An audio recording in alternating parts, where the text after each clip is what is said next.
Apprendre à s'aimer, ce n'est pas qu'un terme que l'on trouve dans les magazines dits de bien-être ou féminins ou autres. C'est une nécessité, une impérieuse nécessité pour pouvoir vivre une vie dont on est content, satisfait. Une vie qui nous porte, pas une vie faite de freins, pas de vie faite de frustration, pas une vie faite de tristesse. Il y a ceux qui, pour être aimés de l'autre, bien sûr, réclament, demandent, exigent, deviennent des tyrans. Il y a ceux qui, pour être aimés de l'autre, obéissent, subissent, vont au-devant, deviennent des esclaves. Dans les deux cas, ils oublient de s'aimer. On devrait apprendre tout petit à s'aimer. Ça devrait être presque naturel. On devrait nous donner tout le nécessaire autour de nous, toute l'affection, toute l'attention, toute la reconnaissance, tout l'appui pour que ce soit ainsi. Mais, et à l'heure actuelle c'est bien vrai, la psychologie enfantine, la connaissance de l'enfant, de ses besoins affectifs, de ce qui peut le blesser bien plus profondément qu'on ne le pense, c'est récent, très récent. Beaucoup trop récent pour la majorité des adultes qui peuvent écouter ce webinaire, chercher ailleurs aussi, où que ce soit, comment trouver la voie du bonheur. Alors il y a les parents qui ne peuvent pas aimer, qui ne savent pas aimer, parce qu'eux-mêmes n'ont pas reçu les bases nécessaires, n'ont pas su dépasser, n'ont pas pu dépasser leurs propres difficultés. Et il y a les parents qui aiment, mais qui le font très mal. Ces parents qui pensent que demander, exiger de leurs enfants une réussite scolaire, une conformité à certaines règles, à certaines normes, va leur permettre d'être heureux. Mal connaissance de la psychologie de l'enfant qui fait que ces enfants ne parviendront jamais à arriver à la hauteur de l'attente de leurs parents, même s'ils la dépassent. On va prendre l'exemple scolaire, même si l'enfant atteint un niveau d'études, un niveau professionnel un jour, un niveau socio-professionnel qui fait rêver ses parents, il n'arrivera jamais à la hauteur. Pourquoi? Parce que cet auteur enfant, il ne pouvait pas l'estimer. Tout ce qu'il savait, c'est que ses parents avaient misé sur lui, attendu de lui, et qu'il avait peur de les décevoir. La terrible déception.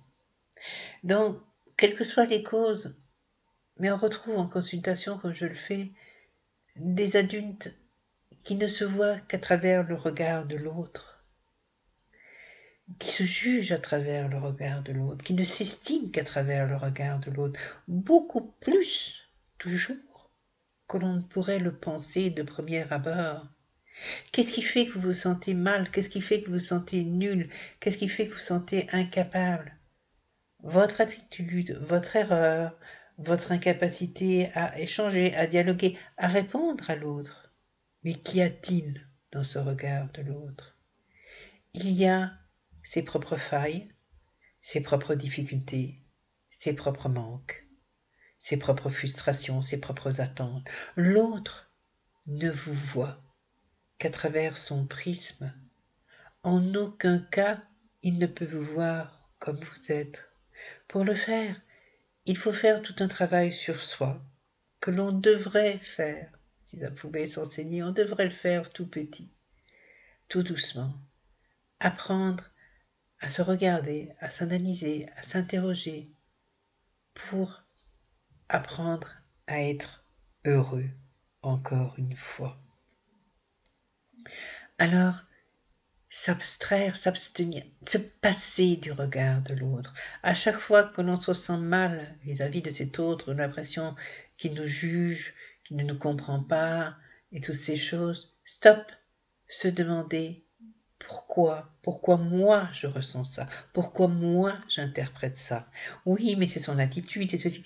Pourquoi moi j'interprète son attitude vis-à-vis de moi? Je ne sais pas ce qu'il y a dans sa tête. Je ne vois que ce qu'il me montre. Et quelle importance ça a, ce qu'il me montre. Ah, mais c'est extrêmement important. C'est mon compagnon, c'est mon collègue de travail, c'est mon patron, c'est le regard de la personne que je croise tous les matins à la sortie de chez moi, etc. Ça n'a strictement aucune importance pour votre épanouissement personnel. Ça ne vous concerne pas. Regardez-vous, écoutez-vous, auscultez-vous. Arrêtez de vouloir être. Soyez. C'est difficile et c'est simple à la fois. La clé est là. Je ne veux plus être une image. Je ne veux plus répondre à une attente. Je ne veux plus me parer d'habits qui ne sont pas les miens. Je veux être moi. Me comprendre moi, m'aimer moi, me donner ma place, me permettre de dire stop, accepter qu'il y a des choses que je n'aime pas, que je suis loin d'être parfait. J'ai toute une vie pour essayer d'atteindre cette perfection intérieure d'ailleurs, parce que la perfection extérieure, ça veut dire quoi? Rien, toujours le regard de l'autre. Ce que le regard de l'autre dans lequel on se mire peut faire de mal à l'enfant, à l'adolescent par-dessus tout. Regardez l'adolescent et son besoin d'être reconnu par ses pairs pour exister. Quel terrible chemin. Cet adolescent, si on lui apprend à se reconnaître par lui-même, il sera beaucoup plus fort. Si on lui apprend qu'il n'a pas besoin de l'autre, qu'il existe, qu'il a sa valeur, il sera beaucoup plus fort. Il regardera ses pairs dans notre œil. Il apprendra au moment de son adolescence sa propre indépendance. Et il traversera bien plus facilement cette terrible période entre l'enfant et l'adulte. Je ne suis plus ce que j'étais dans ce cocon protecteur, plus ou moins, tout dépend des cas, jusqu'à cet adulte qui doit tout savoir, tout faire, être capable de se défendre, être capable d'agir, être capable de vivre, être capable de comprendre. Oula! Stop! Et si j'avais ces bases, et si je croyais en moi, et si je savais quel chemin je dois faire pour croire en moi, alors je m'analyserais, alors je me passerais des ressemblances, alors je n'aurais pas besoin de fumer, de faire du binge drinking, de porter les mêmes habits, d'accepter les mêmes idées, qu'elles soient bonnes ou mauvaises, de me conformer à l'autre. J'apprendrai à exister par moi-même. Nos sociétés modernes perdent ce côté cherche-toi, trouve-toi. Tu traverseras toujours ta propre preuve, mais qu'elle t'amène à toi-même.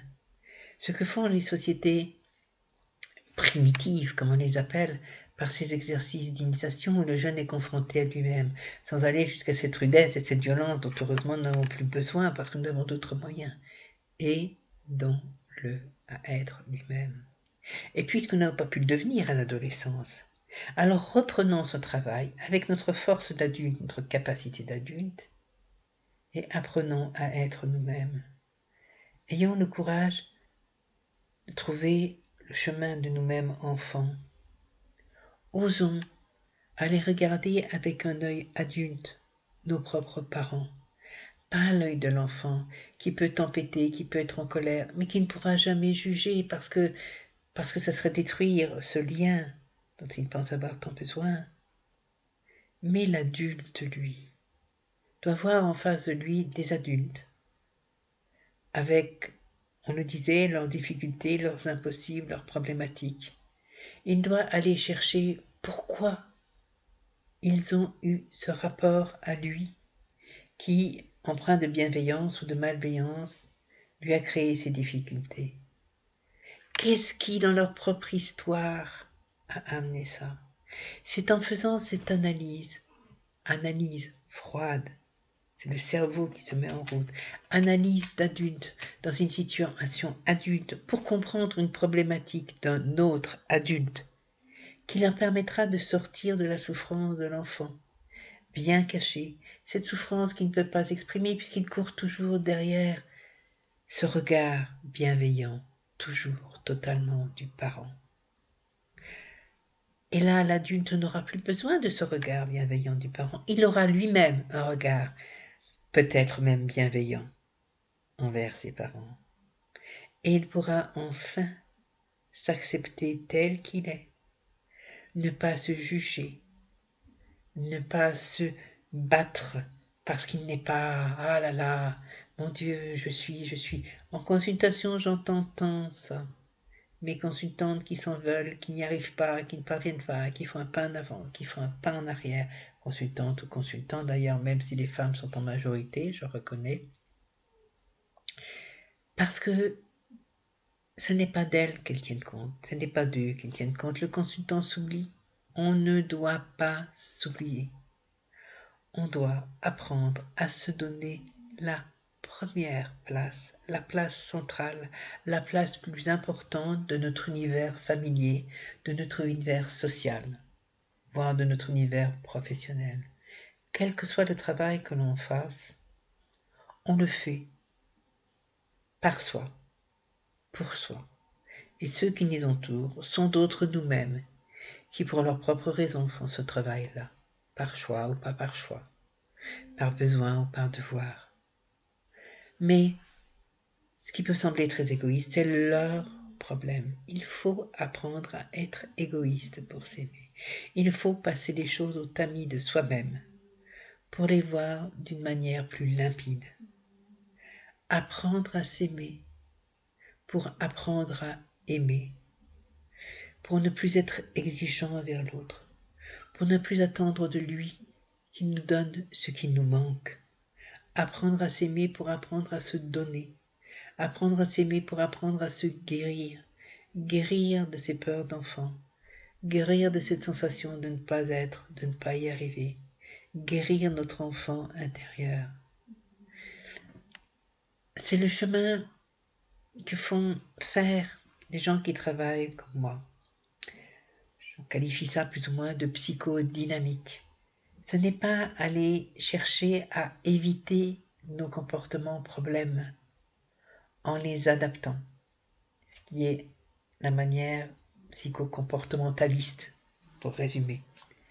C'est aller démonter le puzzle mal fait en soi, voir où sont les failles, les comprendre, les dépasser, reconstruire ce puzzle comme il se doit, et apprendre à cultiver ce jardin en friche qui est nous-mêmes, sans le comparer pour ne plus jamais le comparer au jardin de l'autre, dont on ne voit que l'aventure, mais certainement pas la friche derrière. Faites ce chemin, cherchez, apprenez à vous aimer. La vie est tellement plus belle quand on la fait. La vie est tellement plus simple. Et étrangement, on est tellement plus fort aussi. Parce qu'on est un bloc, parce qu'on est fort de soi, parce qu'on croit en soi. Et pour ceux qui ont des enfants, qui ont envie d'en avoir, croire en soi est le meilleur moyen de leur offrir de croire en eux. Et pour ceux qui n'ont pas d'enfants, mais qui ont des proches, des amis, des conjoints, des connaissances, qui ont envie d'aider, croire en soi est le meilleur moyen d'aider l'autre à croire en lui. Parce qu'on ne peut transmettre que ce que l'on a. Et si l'on s'aime, on transmet l'amour. Voilà, j'espère que cette réflexion va vous amener à une autre, va vous porter, va vous aider, va vous donner des voix. C'est mon souhait et c'est son but. J'avais vraiment envie de la poser après une semaine de consultation qui était vraiment avec cette problématique-là au centre. Des consultations extrêmement riches, extrêmement belles, extrêmement profondes, où l'on va déterrer cette souffrance, l'amener au jour et la voir disparaître petit à petit, et voir naître des êtres neufs, heureux, forts, épanouis. C'est un beau métier que le mien, je peux vous l'assurer. Donc je consulte dans un système qui est proche de Skype, mais qui ne demande pas d'avoir un compte, etc. Mais par visioconférence, parce que ça abolit les distances, parce que parfois vous êtes au Canada, parce que parfois vous êtes sur le continent africain, parce que parfois vous êtes ailleurs sur le continent européen, et qu'on se parle et qu'on se voit, et que c'est important, que c'est un vrai échange humain. Ça demande du temps. Ça vous prend de votre temps, ça vous prend 1 heure de votre temps environ. Ça a un coût, parce que cet argent va à une cause qui m'est très chère, à une association que je gère, que j'aide à faire vivre, à faire grandir, et qui a pour but l'inclusion. L'inclusion de jeunes qui arrivent à l'âge adulte en perte de repères, l'inclusion de jeunes autistes en partant de l'enfant jusqu'à l'âge adulte, pour que eux aussi aient un avenir heureux. Donc, si vous avez envie de me consulter, n'hésitez pas. Le lien est là. Si vous avez envie de découvrir l'association, il y a du lien aussi. Bienvenue pour nous soutenir, bienvenue pour parler de nous, bienvenue pour échanger. Je vous dis à bientôt pour un autre webinaire et je vous envoie plein de lumière. Au revoir.